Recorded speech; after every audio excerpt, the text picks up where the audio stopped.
नमस्कार, आप मुझे देख रहे हैं MNS न्यूज लाइव पर। खबरों की शुरुआत करें इससे पहले नजर डाल लेते हैं आज के हेडलाइंस पर।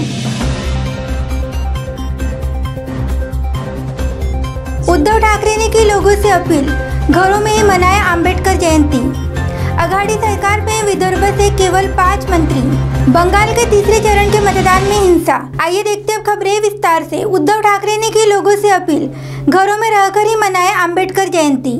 मुख्यमंत्री उद्धव ठाकरे ने लोगों से कोविड के बढ़ते मामलों के मद्देनजर बाबा साहेब अम्बेडकर की 130वीं जयंती घरों में रहकर ही मनाने की अपील की है। ठाकरे ने कहा है कि चैत्य भूमि पर होने वाला कार्यक्रम टीवी और वेब पर ही प्रसारित किया जाए ताकि भीड़भाड़ टाली जा सके।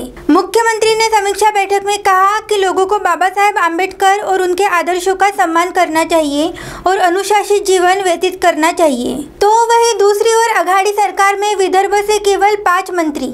2 कैबिनेट मंत्रियों अनिल देशमुख और संजय राठौड़ के इस्तीफे के बाद अब महाविकास अघाड़ी सरकार में विदर्भ से महज 5 यानी 4 कैबिनेट और 1 राज्य मंत्री पद रह गया है।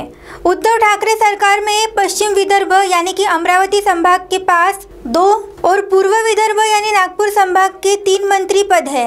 नाना पटोले विधानसभा अध्यक्ष थे, पर उन्होंने कांग्रेस प्रदेश अध्यक्ष बनने के बाद इस पद को छोड़ दिया, जिससे एक और महत्वपूर्ण पद विदर्भ के हाथ से चला गया।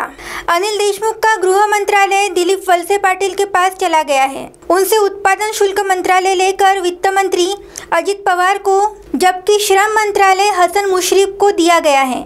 ये तीनों नेता पश्चिम महाराष्ट्र से हैं। 62 विधायकों वाले विदर्भ से 2019 के विधानसभा चुनाव में कांग्रेस ने उल्लेखनीय सफलता हासिल की थी।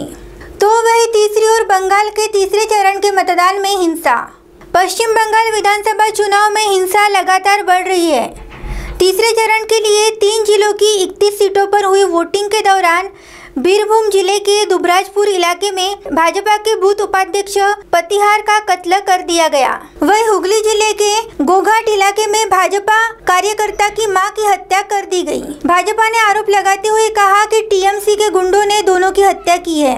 हालांकि टीएमसी ने मर्डर के इल्जामों से इनकार किया है। वहीं हुगली के आरामबाग में भाजपा और टीएमसी के कार्यकर्ता भिड़ गए हैं। टीएमसी प्रत्याशी सुजाता मंडल का आरोप है कि उन पर ईंटों से हमला किया गया। उन्होंने कहा कि मास्क में कुछ लोग आए और उन पर हमला करके उनके सिर पर चोट पहुंचाई। उलबेरिया उत्तर के तृणमूल के निर्मल माझी को प्रदर्शन से बचने के लिए हेलमेट पहनकर भागना पड़ा। मतदान के दौरान खानाकुल में हिंसा के मामले में 4, आरामबाग में हिंसा के मामले में 5 और उलबेरिया में हिंसा के मामले में 2 लोगों को गिरफ्तार किया गया है। अब फिलहाल वक्त तो चला है एक ब्रेक का। ब्रेक के बाद देश और दुनिया की तमाम खबरों से जुड़े रहने के लिए देखते रहिए MNS न्यूज लाइव। धन्यवाद।